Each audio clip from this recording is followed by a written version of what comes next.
Bonjour Bruno, Bonjour comment Martine, allez-vous? très très bien, et vous-même? Ce matin, vous avez eu des petits soucis de connexion, mais qu'à cela ne Exact. tienne, je veux absolument que vous témoigniez pour nos différentes entreprises du secteur de l'ESS. Alors, ce matin, donc j'ai parlé un petit peu à votre place, mais je préférais que ce soit vous qui preniez la parole auprès d'elles. Bruno, vous êtes bénévole au sein de Passerelle et Compétences après une riche expérience, mais est-ce que vous pouvez nous présenter rapidement qu'est-ce qu'est Passerelle et Compétences? Oui, bien sûr. Désolé d'avoir les problèmes de connexion ce matin.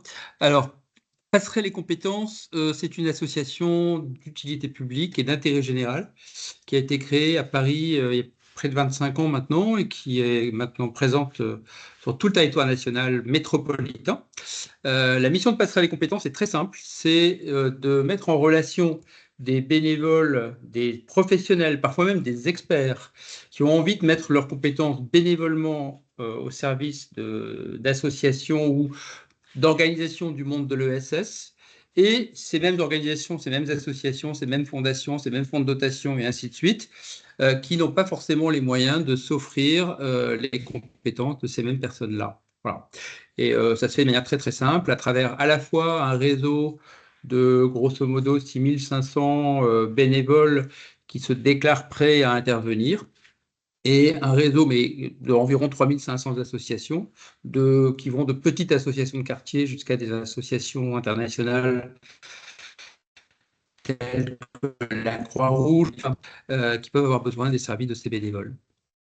Et les réseaux en question, aussi bien d'associations accompagnées que de bénévoles mis en mouvement, ne cessent d'augmenter.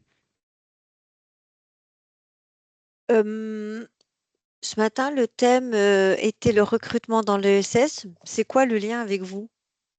Alors clairement, nous ne faisons pas de recrutement, nous ne pourvoyons pas des besoins en personnel rémunéré, et nous prenons effectivement très très garde de ne pas faire intervenir un bénévole à la place d'une personne qui aurait un job futile à temps partiel. L'intérêt, c'est qu'au contraire, on permet à des gens, en intervenant auprès d'organismes de l'ESS, de développer leurs compétences. Alors, soit de les développer en les mettant en œuvre dans un contexte différent, soit de les développer en s'attaquant à des problématiques différentes de celles qu'elles rencontrent dans leur activité professionnelle, soit, et surtout, je dirais, de mettre en œuvre des nouvelles soft skills, parce que clairement, dans une entreprise de l'ESS et en position de bénévole, on n'intervient pas de la même manière que dans une entreprise du secteur marchand. Et du coup, comment ces missions de bénévoles peuvent être elles utiles dans un cadre professionnel? Alors, je pense que, enfin, tous les ans, nous déployons une étude d'impact à travers laquelle nous faisons intervenir les associations accompagnées aussi bien que les personnes mises en action auprès de ces associations. Ce qui ressort généralement, c'est effectivement d'abord une meilleure compréhension de ses propres compétences, une montée en gamme de ses compétences par leur exercice dans un contexte différent. Et là, je parle vraiment de compétences techniques. Quand un avocat vient aider une association à résoudre un problème de droit des associations, ce n'est pas forcément une discipline qu'il aborde au quotidien. Là, en fait, il va effectivement peut-être acquérir, par des réflexes juridiques classiques, des compétences techniques complémentaires.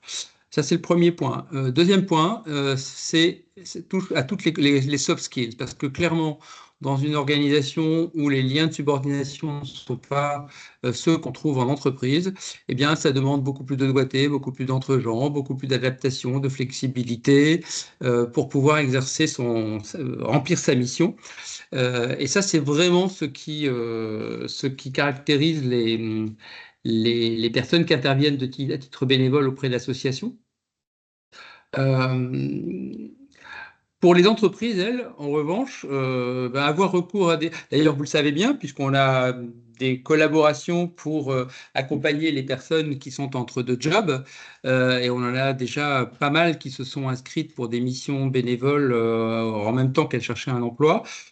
Mais pour les entreprises qui recrutent, en fait,